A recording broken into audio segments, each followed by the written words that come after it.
There's no greater pleasure in this world than eating food. It's a more pleasure button for me than sex. Everything is such a struggle. It's just painful to move around right now. I'm a stress eater, so whenever I'm stressed out or something, I eat. I'm just a stressful person. The thing that comes to my mind when I open my eyes up is I say, God, I thank you for another day. Because it is a struggle being overweight. Just get as good as you can.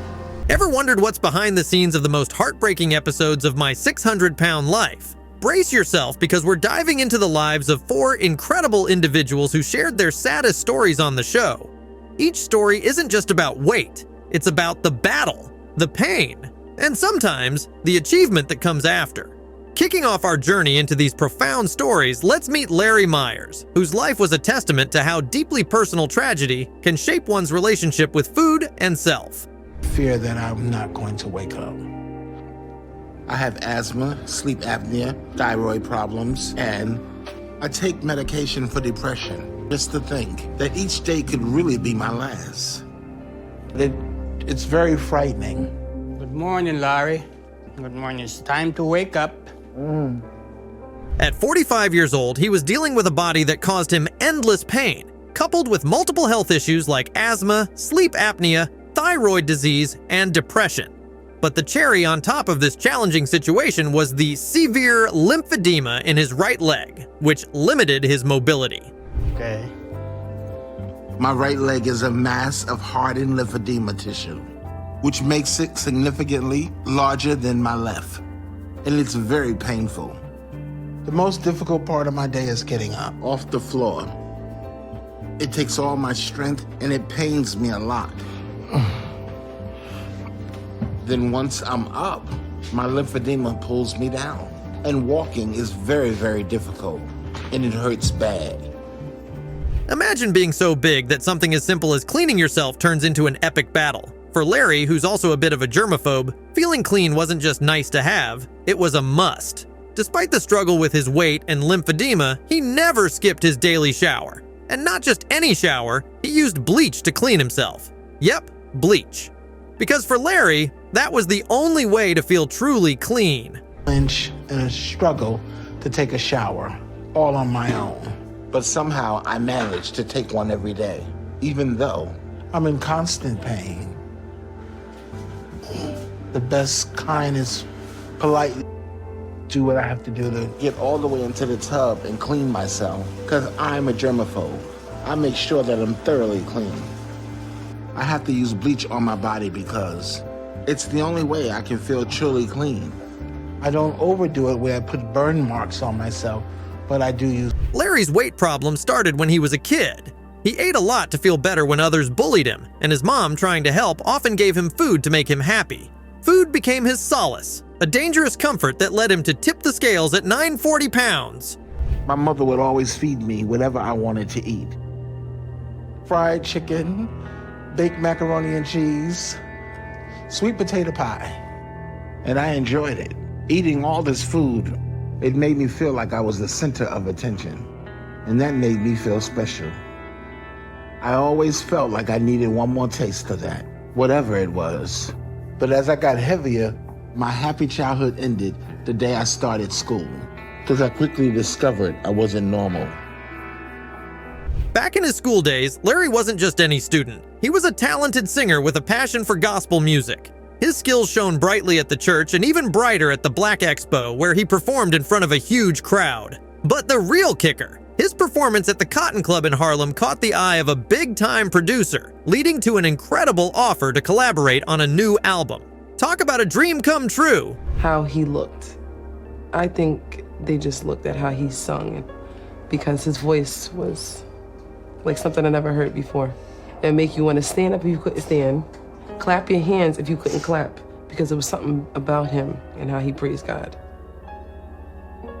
I felt relieved to finally experience acceptance of my peers at school, and my life outside of home finally started to improve. Larry faced a really tough time when his mom and one of his sisters passed away within just 8 months. It hit him so hard that he even fell into a 12-day coma during his mom's funeral. Crying more at night, I was in a wheelchair. I couldn't even walk from here to there. And before I knew it, I was 940 pounds. I was too big to take care of myself, and I had to hire a home attendant to help me with the most basic things. Attendant came and found me in a coma. He called the ER and they admitted me to the hospital. Even with all the tough times, Larry never gave up. He spent more than 2 years in a nursing home working really hard on getting better, and then had a big surgery, a gastric sleeve, that helped him lose over 500 pounds. I can get a gastric sleeve operation and start taking care of myself. Then I lost another 300 pounds and Was able to leave the nursing home. as soon as I came down to 400 pounds, I was ready to go back to church. But then, things got hard again when he lost another sister and fell back into old eating habits, which made him gain a lot of weight back. This was a big wake-up call for Larry. He realized he wasn't ready to throw in the towel. Hard, even to this day. It's so much loss. Then I got depressed again all of a sudden. And I would begin to snack here, snack there. And next thing I know, I stretched my stomach back out. I ate my stitches away. Which put me right back where I was being housebound. Wanting to turn his life around, he reached out to Dieter, now for help. By the end of the year, Larry had made a big move to Houston, Texas, and managed to lose another 119 pounds. Which is what you should have lost in the first 3 months. And still after 1 year, you're still using the walker. Right. But you should have improved that you could walk independently. When I don't use the walker, it makes me feel a little wobbly, but I'll do better. You haven't given up, and that is starting to pay off. So here is what I'm willing to do. If you are able to lose 55 pounds over the next 3 months, then I'm going to approve you for weight loss surgery. Lacy Buckingham's journey is one of those stories that hits you right in the feels. Lacy faced a tough road, grappling with diabetes, high cholesterol, and high blood pressure, not to mention the constant crackling of her bones due to the weight they had to support. She even compared herself to a T-Rex, noting how her steps were big, yet incredibly slow. My body that doesn't hurt. Having crackling in my bones, heat rash in places that never goes away no matter how clean I am. I have stabbing pain in my feet and really dull crushing pain in my lower back. It's not a fun time. My right knee is the worst pain I've ever had in my life. I struggle with diabetes, high cholesterol, high blood pressure, and it's all because of my weight. My body is crushing itself. When I do get up, I move like a T-Rex. Lacy's early life was filled with challenges. She faced emotional and physical hardships within her family. Her father had anger issues, and her relationship with her mother was strained because Lacy felt unwanted. She was a surprise baby, born despite her mother's use of an IUD, leading to frequent reminders that she was an unplanned addition to the family. Lacy was our surprise baby. I had IUD, but it got out of place. When I was writing Christmas cards, I'd get really emotional. That told me, oh my gosh, I think I'm pregnant. Yeah. When I was very young, she told me that I was an IUD baby in an accident. It made me feel like a disaster. So my self-esteem was disgustingly low as a child. Therefore, I ate because it's what brought me comfort. So I started gaining weight from the very beginning. By the time I was 6 or 7, I was around 120 pounds. Imagine being in 3rd grade and going through something as awful as rape, only to have your own mom not believe you. That's what kicked off Lacy's long battle with depression and her struggles with eating. Over time, she turned to food for comfort, which led her to gain a lot of weight. The summer before 3rd grade, I began hanging out with a new kid on the block, and we were playing one day, and he wanted me to go to his house. And when I went over, his older brother lived in the basement, and I was dragged to the basement by my friend for his older brother to have sex with me. It was a horrific experience. I didn't know what to do. I didn't think anyone would believe me, so I never told anyone about this till I was in college. So technically he got away with it. So after that, my weight spiraled out of control because I was just constantly eating. When we met Lacy in her first episode on the show, she weighed around 593 pounds and was dating Ricky. He seemed like the real deal, totally into supporting Lacy through thick and thin. He used to care for her, cook her food, and help her clean herself. Thankfully, I have Ricky now, who's not like those other guys, because he wants the best for me. So we're together now, and I'm thankful to have him. Not just to have somebody to help me, but because I know he loves me. How you doing? I'm doing good. I'm just chatting with my sister. The girls say hi. After examination, Dr. Now gave Lacy a big goal: to lose 50 pounds in a month. She started off strong, but it didn't take long for her to start missing her checkups and falling back into old habits. Okay, so I'm going to give you some stuff I want you to read every night that will break down at 1,200 calories a day, low-carb, high-protein diet that you need to follow completely. Okay. And understand to correct your eating habit. And I'm going to give you some exercises that you can do at home. And I want you to do those twice a day, once in the morning and once in the evening. So in 2 months, you need to lose 50 pounds. That won't be hard to do at all. Okay. Also, things got so tough between Lacy and Ricky that she ended up calling the cops on him and his sister Sharon because she didn't feel safe around them. It all happened on the road as they were making their way back to Houston, and Lacy was abandoned on the roadside. Thought I called the police department and said we were all trying to hurt her, or in my case, she's trying to blame me for abusing her. Get whatever the she needs off my U-Haul, and her is gone. You want your it will be at the U-Haul place. Woman, you don't even know what you just did.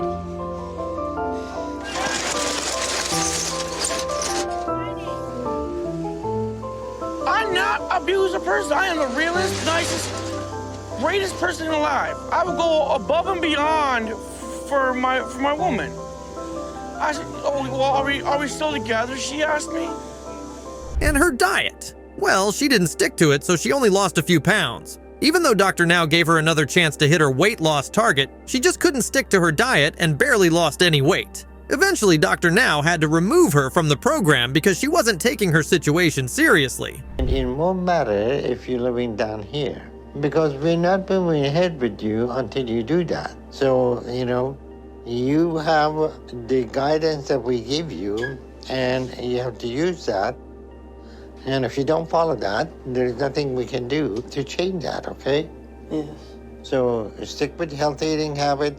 When we first met David Nelson on the show, it was clear his journey was going to be one of the most heartbreaking stories ever shared on the show. At just 30 years old, David's battle with his weight had reached a critical point, leaving him struggling to breathe on his own.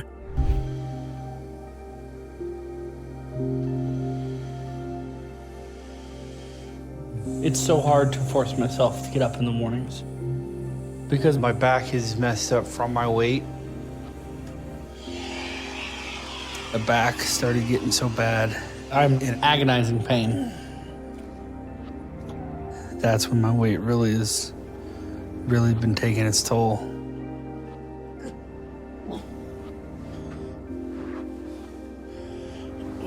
I take muscle relaxers for my back. Born to a heroin addict mother and abandoned by his father, he was dumped into the system at a young age, moving from one foster home to another. In these homes, food was uncertain. Some days it was abundant, and on others, non-existent.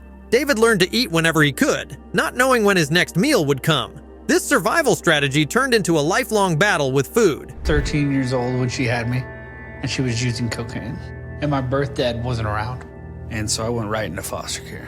I bounced around to different foster care houses while I was young. Sometimes I was put in houses that weren't very good with foster parents that didn't really care about kids. Some people are just in it for the money that the state gives them for taking in kids. We'd eat really poorly. So from an early age, I learned to eat as much as I could when a meal was given to me, because sometimes you wouldn't know you're gonna get fed again for days. He was adopted at 6, but life didn't get easier from there. His so-called foster dad was the kind of person who thought discipline meant hitting so hard with a belt that it left marks. And it wasn't just his foster dad, his foster mom was tough on him too. She once dragged him to the garage for punishment and punched him in the face so hard that it broke his nose. In all this chaos, David found a little bit of comfort in food. So I got adopted at 6, but my dad was kind of a scary figure. When I would get disciplined, he would hit me so hard with the belt, it would leave marks. My foster mom would hit me too. I remember she took me into the garage as a punishment and slapped me in the face a bunch, and I broke my nose. I would eat to make myself feel better because food calmed my nerves. It was comfort. All through my childhood years, I was taking comfort in food any chance I could get. David found work first at Walmart, then as a truck driver, spending a year on the road without a break. This job took him across all the states, sleeping in his truck and experiencing America in a way few do. Yet, despite these travels, he struggled with deep depression. Fast food became his main diet, leading to a rapid increase in weight. At his lowest, David even considered giving up on life, a reflection of the immense internal battle he faced during his journey. After Walmart, just started working driving forklift and in trucks for farmers. And then that got me into long distance driving. I wanted to see the United States, and I could afford to because when I was sleeping in my semi-truck, I didn't have to pay rent. So I got to see all the states. I didn't leave the road for a year. This was pretty cool. But at the same time, on an emotional level, I noticed that I was depressed, and I kept eating fast food because that is what's available on the road. And it just brought a little bit of relief, I guess. But there's not a lot of things that brought me that much happiness. My weight built up to 800 pounds. His fight took a terrifying turn with a severe case of cellulitis, nearly claiming his life and serving as a harsh wake-up call. Weighing in at a staggering 763 pounds, David knew he needed help. That's when he turned to Dr. Now, hoping for a miracle. They sent me to the emergency room. I had a severe cellulitis infection. After some physical therapy and a bunch of antibiotics and tests and stuff, they got rid of the cellulitis infection. But I was a mess, and that's when I reached out to Robin. That's when I decided to try to lose weight and start taking my mental health and physical health more serious. I moved in with Robin after I left the hospital because they were going to find me a physical therapy unit to move into, but they couldn't find one. Initially, David's progress was inspiring. Dropping 68 pounds in just a few months, he was on track, but the road was bumpy. However, events changed when he moved back to his starting weight of 733 pounds, and Dr. Now had no choice but to cancel his surgery. Yet, David's resilience shone through. With determination, he lost 94 pounds and finally got his surgery done. It seems so, because you're up to 733. So instead of losing 30 pounds, you gain 38 pounds. So you're just about 70 pounds away from where you should be today. So we're not going to be able to do your surgery. So I'm canceling it because of your weight gain, okay? Okay. All right, so what happened? Yeah, it was just stressful with the move and everything. And starting at 637 pounds, Lisa Eberson's story isn't just about weight. It's a tale of survival, trauma, and the search for healing. It makes me feel because I can't do anything. Oh, I hate being here. I hate being in this house because I hate being stuck in a house. I hate myself. I just feel like I've let myself down and everybody around me. Her childhood was happy and comfortable until her kind father changed into a vicious monster. Lisa witnessed her father become someone unrecognizable due to his battle with alcohol, assaulting her mother right before her eyes. My dad was an alcoholic. He wasn't at first. He was a real good dad when we were younger, but then he got into drinking and started beating on my mom and everything. So just that situation there made me turn to food. Food became a comfort to me because whenever I got upset or afraid or lonely, I knew it'd be there. The trauma didn't stop there. At just 13, she was raped by 2 men, leaving scars not just on her body, but on her soul, spiraling her into severe mental health struggles. When I was 13, life changed a lot. I was at a friend's house. People I thought were friends. I was just at the wrong place at the wrong time. You know, I got raped, and it just happened. There's 2 different guys. I never told a soul, not even my mom. And I started eating a lot after that. I know I did. I did it on purpose because I wanted to get fat so nobody ever touched me again. In a world where she no longer wanted to be touched or noticed, Lisa found solace in food. It became her armor, her escape from the pain and the memories, yet it also became her prison. By 53, she was bedridden, trapped in a cycle of compulsive eating and a body that felt more like a burden than her own. Must be pretty bad if people don't want to come visit me. I mean, it's nobody's fault but my own that I put all this weight up and I wanted in this bed. Thank you.